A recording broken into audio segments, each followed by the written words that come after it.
মঙ্গলবার পূর্বস্থলী ১ নম্বর ব্লকের নাদনঘাট থানার অন্তর্গত নিমতলার ৫০০ বছরের পুরনো শ্রী শ্রী গৌর গদাধর মন্দিরে পুজো দিয়ে আজকের নির্বাচনী প্রচার শুরু করলেন তৃণমূল কংগ্রেসের প্রার্থী ডক্টর শর্মিলা সরকার। তার সাথে উপস্থিত ছিলেন এলাকার বিধায়ক তথা রাজ্যের প্রাণী সম্পদ উন্নয়ন দপ্তরের মন্ত্রী স্বপন দেবনাথ। সঙ্গে ছিলেন কাটোয়ার বিধায়ক তথা পূর্ব বর্ধমান জেলা তৃণমূল কংগ্রেসের জেলা সভাপতি রবীন্দ্রনাথ চ্যাটার্জি, পূর্বস্থলী ১ নম্বর ব্লকের তৃণমূল কংগ্রেসের ব্লক সভাপতি রাজকুমার পাণ্ডে, পূর্বস্থলী ১ নম্বর পঞ্চায়েত সমিতি সভাপতি দিলীপ মল্লিক, ব্লকের আইএনটিটিইউসি সভাপতি পরিমল দেবনাথ, পঞ্চায়েত প্রধান রঞ্জিত দেবনাথ, অঞ্চল যুব সভাপতি সুব্রত ভৌমিক সহ অসংখ্য দলীয় কর্মী সমর্থকরা আজ এখানে এসে তৃণমূল কংগ্রেস প্রার্থী ডক্টর শর্মিলা সরকার প্রথমেই মন্দিরে দেবতার উদ্দেশ্যে পুজো দেন। এরপর মানুষজনের সাথে কুশল বিনিময় করেন, কথা বলেন সকলের সাথে, তাকে ভোট দেওয়ার জন্য জানান আবেদন।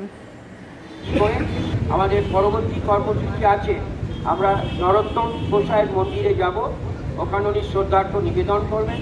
তারপর ওখান থেকে তারিকা তলাতে শ্রী শ্রী হরিচাঁদ ঠাকুর এবং শ্রী শ্রী আমাদের হরিচাঁদ ঠাকুরের মন্দিরে যাবেন, ওদেরকে প্রণাম করবেন। ওখানে পাগল গোসাই দলপতিরা অপেক্ষা করছেন।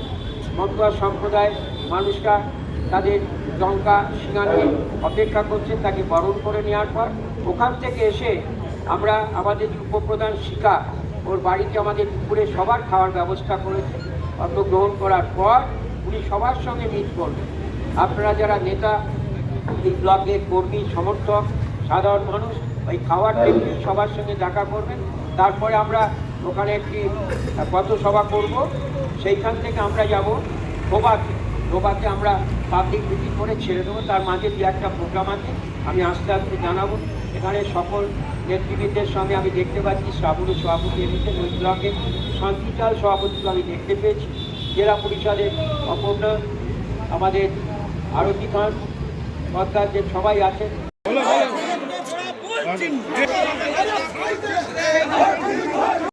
পূর্বস্থলী থেকে প্রসেনজিৎ দেবনাথের রিপোর্ট, সুন্দর বাংলা নিউজ।